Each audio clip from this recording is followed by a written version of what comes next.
Hey everybody, hello, it's Whitney Nicely. And today in my group meeting, every Tuesday we have a group meeting for the people in my group and my one-on-one sessions. But this morning we had our group meeting, and one thing that came up was, how do we handle people who aren't like highly motivated right now to get rid of the property? And I told them that, some sellers are going to come to you and they're going to be in the fast lane, okay? They don't care what your deal is. They don't care what you're offering. They don't care, if it's cash, if it's lease options, if owner finance. They just don't care. They're in the fast lane. And they call and they say, hey, I'm tired of being a landlord, or I just inherited this property, or I'm making payments and it's empty and I just don't want to think about it anymore, okay? Those are fast lane people, all right? And they're going to move pretty fast. They're either going to work with you, they're going to find another investor, they're going to find another wholesaler, they're going to find an agent. Somebody is going to get them under contract really, really fast. And if it's not you, if you're not ready, then they're going to go find somebody else. They're not waiting around. On the other side, there's some sellers who have a vacation rental house and they've got it free and clear, and they're not exactly like ready and dying to get rid of it. They're unmotivated. But I want you to keep track of the slow lane sellers too.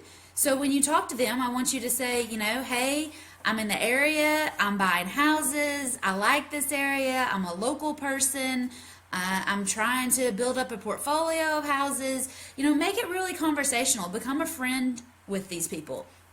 Don't go after the hard sale on the first phone call. These people are in the slow lane for a reason. They probably worked really, really hard to get into the slow lane. They may have used to been fast lane people, but now they're on a slower track. Maybe they don't need money. Maybe they're fine with having a house in Florida or on the west side of Michigan, on the lake or on the beach or in California or in Aspen or wherever you are. Maybe they're fine with it just sitting there and paying HOA fees. But I want you to keep them in the slow lane, because if you friend request them on Facebook, if you put them on a drip campaign, or if you text them or you call them or you send them another letter, I want you to keep them in the slow lane, because that's not to say that a month from now they won't jump into the fast lane. That's not to say that 6 months from now they won't be highly motivated and jumping into the fast lane. And if you kept them in the slow lane and you were a friend to them, you built up rapport with them, you helped them, they're more than likely going to call you when they're ready to get into the fast lane, when they're ready to get a contract, when they're ready to talk about doing the paperwork. They're going to call you instead of going out into the world and seeing who else is around. Okay? So when you get on the phone with a seller, whether they're highly motivated right now, whether they're in the fast lane, whether they're ready to sign something on the very first call, or whether you're going to have to, start to dance with them a little bit, and maybe it's going to be more like a dating progression instead of a get it done right now. Maybe it's a 3, 4, 5, 6 month plan. Go ahead and keep them in the slow lane.